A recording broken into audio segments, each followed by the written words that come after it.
이쿠는 책략이 훌륭하고 세상의 흥망과 새함을 알았으며 잠시 생각하고도 바른 평을 하고 사태를 보고 변화의 징조를 알았다. 법정과 동시대를 살았던 양이가 그에 져서 계한보신찬에서 법정을 평가한 글귀입니다. 계한보신찬 자체가 말 그대로 촉의 인물들을 찬양하기 위해 쓰여졌다고 하지만 법정의 장기가 굴략과 책략임을 알기엔 충분합니다.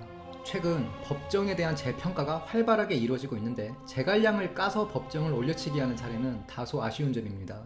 굴략에 있어서는 유비가 제갈량보단 법정에 의지한 건 맞아 보입니다. 진수의 박한 평을 받긴 하지만 제갈량의 굴략적 재능이 발휘되는 건 유비의 사망 이후부터니까요.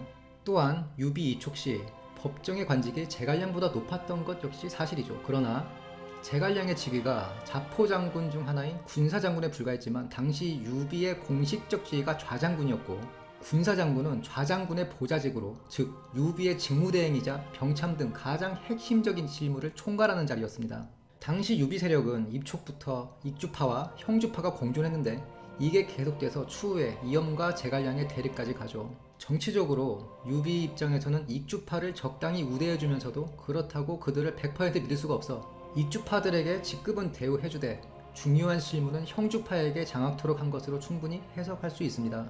관우가 죽었을 땐 주지도 않았던 시호를 법정이 죽었을 때 준 것도 어찌 보면 관우는 형주를 날리는 대형 사고를 치고 죽었죠. 법정은 유비를 한중앙에 앉게 해준 전성기를 가져다준 참모입니다. 익주파와 형주파가 서로 견제하고 있는 촉 내부 상황을 이해한다면 당연한 처사입니다.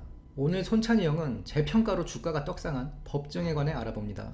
법정에 자는 효직으로 일찍이 맹달과 함께 유장의 휴화에 들어갔고 오랜 시간이 지나 겨우 현령이 되고 교의가 되는데 부친 법진이 청렴한 절개로 유명했던 데 반해 법정은 동양 사람들한테 품행이 바르지 않다고 공론화를 당해 제대로 된 벼슬을 못했다 나와 있는데 아마 처세가 형편없어 중용되지 못했던 것으로 보입니다. 법정이 아버지와 비교되면서 까일 때 똑같이 자신의 형 장숙과 비교되면서 까이는 자가 있었으니 장송입니다. 장송도 한방탕하니 노는 거 좋아하는 사람들이 끼리끼리 모인 모양새입니다. 두 사람은 모여서 술만 먹으면 그들의 죽은 유장을 까댔던 것으로 보입니다. 유장은 장로를 상당히 경계하면서 무서워했는데 조조에게 의지하고자 장송을 파견합니다. 그런데 조조를 만나고 돌아온 장송은 조조 말고 유비랑 손을 잡아야 된다고 설파하죠. 당시 조조가 전염병 그리고 북방의 난리 조짐으로 적벽에서 군대를 물리고 있었던 상황이었거든요. 그래서 유비에게 파견될 사저로 법정을 추천합니다. 법정은 처음에는 못마땅했는지 사양했지만 유비를 만나본 법정은 장송과 은밀히 이를 도모하기에 이르죠. 여기서 은밀한 일은 배신입니다. 마침 조조가 친히 장로를 토벌한다는 소식이 들리는데 이에 법정은 유비에게 유장의 유약함을 틈타 이를 도모하면 내부에서는 장송이 호응할 것이고 익주의 풍부한 자원과 험준한 지세를 토대로 대업을 이룰 수 있다고 꼬드깁니다. 익주는 일찍이 기원전부터 도강원이 세워지면서 취소사업과 경작지 정리가 입이 잘 되어 있어서 비옥한 토지로 인해 하늘의 곡간이라는 뜻인 천부지국으로 불렸던 곳이었고 도참설에 심취한 유원이 익주에 자리 잡으면서 정치적으로도 안정된 곳이었습니다. 그 땅을 이어받은 게 하필 유원의 유약한 넷째 아들 유장이었으니 이를 냉큼 접수해서 대업을 이루라는 계책이었죠. 유장의 부하들도 바보는 아니었습니다. 황건의 경우에는 유비를 들여서 부하로 두면 유비의 마음을 만족시키지 못할 것이고 문객으로 접대를 하면 한나라에 2명의 군주가 있게 되는 법이니 반드시 위험이 생긴다. 국경을 폐쇄하고 버티는 게 답이다. 라고 간언을 했고 왕루도 성문에 거꾸로 매달려서 절대 안 된다고 반대를 했습니다. 유장은 결국 유비를 받아들이는데 유비는 아니나 다를까 장로를 치러 가다가 가맹관에서 회군을 하죠. 그리고 성도를 포위합니다. 사실 당시 전세는 유비한테 불리했습니다. 당시 유장군은 복이 3만에 1년간 버틸 군량이 있었고 유비군은 병력 1만 이하에 군량이 충분하지 못했던 걸로 보이는데 유장의 부하 정도가 유비군의 곡식을 불태우고 농성하다가 여기서 곡식을 불태운다는 말은 민가의 경작지를 싸그리 불태워서 유비군 식량 조달을 어렵게 해야 된다는 뜻입니다. 군량 부족으로 태각할 때 추격하면 유비를 사로잡을 수 있다고 간언합니다. 이 소식을 들은 유비가 법정한테 조언을 구하는데 법정은 유장이 정도의 계책을 쓰지 않을 거라 단언하죠. 역시 그 말 그대로 유장은 백성을 희생해서 적을 피할 수는 없다며 정도의 책략을 무시하고 그를 파면합니다. 이에 법정이 유장에게 편지를 쓰는데 대략 내용이 이러했습니다.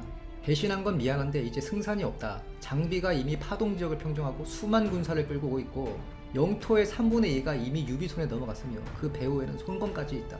내가 잘 말해줄 테니 항복하면 일가를 보존할 수 있다. 이에 유장은 항복했고 실제로 일가를 잘 보존해서 유장의 아들 유수는 촉에서 벼슬도 하고 유처는 오나라에서 어사종승까지 오릅니다. 법정은 허정을 청구하였습니다. 허정은 대치 중에 유장을 배신하려 했기 때문에 유비는 이를 탐탁지 않게 생각해서 홀대하였는데 법정의 간언이 흥미롭습니다. 허정은 이름만 알려지고 사실 별거 아닌 사람인데 명망이 높으니 소왕이 과계를 예우했던 것처럼 충분히 예우해서 세상 사람들의 눈을 현혹시켜야 한다. 여기서 소왕과 과계의 일화를 잠시 소개하자면 소왕이 과계한테 천하의 인재를 구할 방도를 묻는데요. 과계는 자신의 급여를 올려주면 된다고 합니다. 그리고 실제로 그렇게 하자 과계 정도 되는 놈도 저만큼 받는데 나는 더 받겠지라며 천하의 인재들이 줄을 서는데 그 중에는 명장 아기도 있었습니다. 유비는 법정의 의견을 채택하여 허정을 예우합니다. 촉 조정 내 법정의 지위를 잘 알려주는 일화가 있습니다. 법정은 은혜와 원한 계산을 철저하게 하는 사람이었던 것으로 보이는데 유비의 신임을 받아 촉군 태수와 양무장군의 지위에 오르고 과거 자신의 앞길에 방해를 했던 사람들을 마음대로 죽이는데 이러한 행태에 대해 어떤 사람이 제갈량한테 가서 법정이 촉군 태수로 부임해서 너무 날뛰고 있는데 유비한테 얘기를 좀 해서 형벌권에 제한을 두게 해주시면 안 됩니까? 이에 제갈량은 주공이 조조한테 맨날 두드려 맞고 송건까지 동생을 보내서 신변을 걱정했는데 법정이 이걸 다 해결해 주지 않았느냐, 어떻게 그가 생각대로 하는 걸 제재할 수 있겠는가.